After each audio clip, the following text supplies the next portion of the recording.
Guess what? It's time for the third video game review, and this time we're ready to take the plunge with Modern Warfare 2. Literally. As we all know, Modern Warfare 2 is a highly anticipated game. It's been hyped up to be expected as the best game of the year, all time. Two men took down an entire faith, and I ask much more from you now. And as we all know, a game as hyped up as Modern Warfare 2 is never going to deserve all the different amounts of praise it's gotten from everyone. Right? Well, wrong.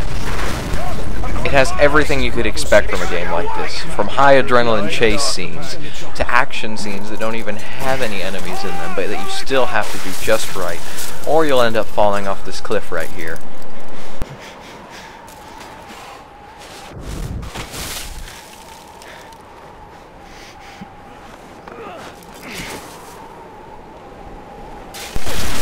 And of course, there are the standard gunfights that we're used to seeing all over the place, which are usually fast, furious, and just as hard to survive as they probably would be in real life if you're on a harder difficulty. And of course, the same stealth sections that were so popular, or at least frustrating, from the first game, have made a big return here as well. They're just as annoying as before, or exhilarating, depending on your point of view. And now we have a new mode to the game, or at least most of it. They're exciting vehicle sections through most of the game actually, and they're surprisingly well done.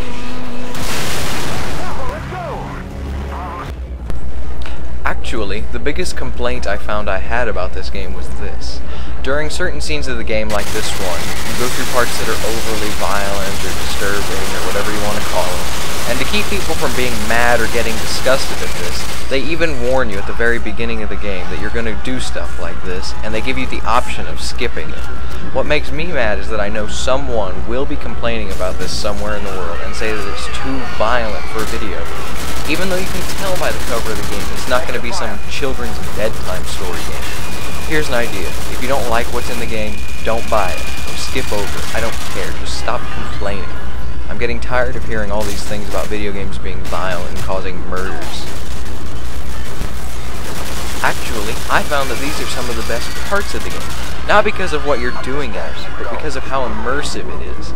I mean, when you're going through scenes like this, whether you're disgusted or whether you're having fun or excited for some weird reason, you're getting emotionally affected by this game, and that's the goal of pretty much any developer.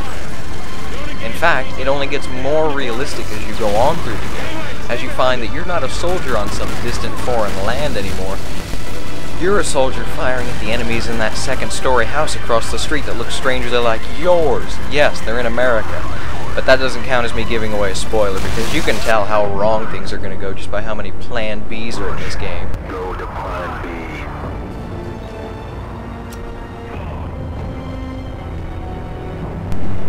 But even with the world seeming to crash down around you, you're armed with a lot more than just Plan B to take out enemies. For example, this is a new piece of equipment that fires a missile down on your enemies that you can get both in single player and multiplayer, and even some Spec Ops missions. 5+ confirmed kills. Nice work. Sometimes, though, it seems like the game can be a bigger enemy than the soldiers. Now, I only found one instance of this, and it's more of me being an idiot than anything, but I thought I'd mention it to you while I was doing this review. During this part of the level, which you'll probably recognize when you go through it, I found that it took me 3 or 4 minutes just to figure out where I was supposed to go next. Granted, I had done this level right before I started the review, so I should have remembered what to do, but it's still a little bit of a confusing layout. But even with my complaints, you're really going to enjoy the single-player campaign, and now you've been introduced to Call of Duty 4 Modern Warfare 2 single-player. It's an honor, sir. When do I meet the rest of the team? But unfortunately, you won't be meeting the rest of the team in this review. Due to a mistake I made, the Spec Ops footage and multiplayer films that I had saved are no longer usable in either Windows Movie Maker or even just to upload directly to YouTube. So I actually have to apologize for that, because I had intended to give you at least a little bit of footage from all 3 modes. But just because I don't have any footage from them doesn't mean we can't talk about them. Let's start with multiplayer. The only real thing I found wrong, or really even different, about it from Modern Warfare 1 was that Infinity Ward made it so that you can no longer use parties when in certain game modes, which means that you can't really communicate with your friends. Yes, they did. And while that's a little bit annoying, I have to say that multiplayer is very slick and well made, despite the fact that you can't use party chat anymore in certain game types. However, I'm sure there's something more that went into this than simply not wanting to make the 3 people that probably use the eavesdrop perk left out, but whatever. I'm not a game designer, and there's probably more thought put into it than that. But overall, the game is very amazing, and you're going to love it, even if you don't play online. I gave Call of Duty Modern Warfare 2 a 20 out of 20 for gameplay, because it will suck you in and you will enjoy every moment of the gameplay. The story gets an 18 out of 20 because between the story twists that I'm not going to reveal, how it plays out, and just the realism of it, it really immerses you in the world of Call of Duty.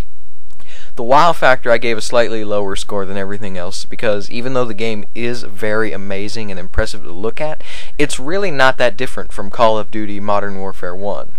I mean, it's just basically the same game but polished to a very fine point. The graphics I gave an 18 out of 20. They're updated for Modern Warfare 1, but probably not that much. I couldn't really judge because I switched it from HD to SD while I was playing.